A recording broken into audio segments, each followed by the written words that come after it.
Gideon Hart, a man known for keeping every woman at arm's length, gets drugged and wakes up in a hotel with me lying beside him afterward. He comes to me and offers $10 million as compensation when I remain silent. My best friend, Lena Quimby, jumps in like she's been waiting for her cue. She snaps that money can't buy everything, trying to reject the offer on my behalf before I can say a word. Comments start flashing before me like a live stream chat. Here we go, the male lead, the female lead, and the side character are all on screen together. Lena's so classy, way better than that gold digger Evelyn. Watch Evelyn reject the money and still get clowned. Who wouldn't pick the sweet, innocent heroine? Glancing at Lena's flushed cheeks and the way her eyes stick to Gideon, I almost let out a cold laugh. Then I turn to the man in front of me and hold up my Venmo QR code. Sure, wire it. Chapter Mr. Hart. I know you're rich, but money can't buy everything. Lena Quimby, my best friend, snapped, her eyes reddening as she spoke up for me. However, she kept sneaking glances at Gideon Hart, and the heat in them betrayed a yearning too obvious to ignore. Gideon's brow creased. Seeing that, Lena pushed harder. It's degrading to pay a woman off. If it were me, I wouldn't take a cent. Even if I had nothing, dignity and love come before everything. A woman's first time should only be given to her future husband. As she said that, she blushed at her own words. I let out a cold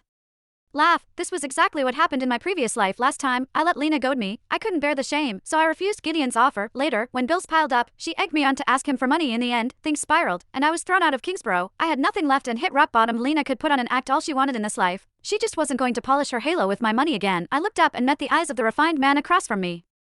Gideon looked indifferent, as if he already knew I would turn him down in anger. The next second, I smiled, pulled up my Venmo QR code, and held the screen out to him. Sure, wire it. The room fell silent. Gideon froze, clearly not expecting me to be so blunt. On the live stream, the chat exploded. Unbelievable. She has no shame at all. The male lead must have never seen anyone so greedy. The female lead is chaste and elegant. She's the only one worthy of him. After a moment, Gideon narrowed his eyes and pressed his lips tight. I thought you'll only feel at ease if I take your money, won't you? I cut him off with a smile. It was just an accident. We'll clean it up and move on. Besides, what's given freely should be received freely. That surprised Gideon. The indifference in his eyes gave way to curiosity. I knew you were at Kingsborough University, but I didn't expect you to be the type to quote scripture. Lena chimed in. Mr. Hart, you may be rich, but that doesn't give you the right to dig into our backgrounds. That's insulting. Chapter insulting. I let out a cold laugh. In my previous life, I thought taking the money was insulting. Later, I learned that what was really insulting was having no money. I lifted my gaze to Gideon. I grew up in an orphanage. I paid my tuition by transcribing scriptures, so I picked up a little along the way. If you ever need that kind of work, you can reach me. Hearing this, Gideon was stunned for a moment. After a beat, he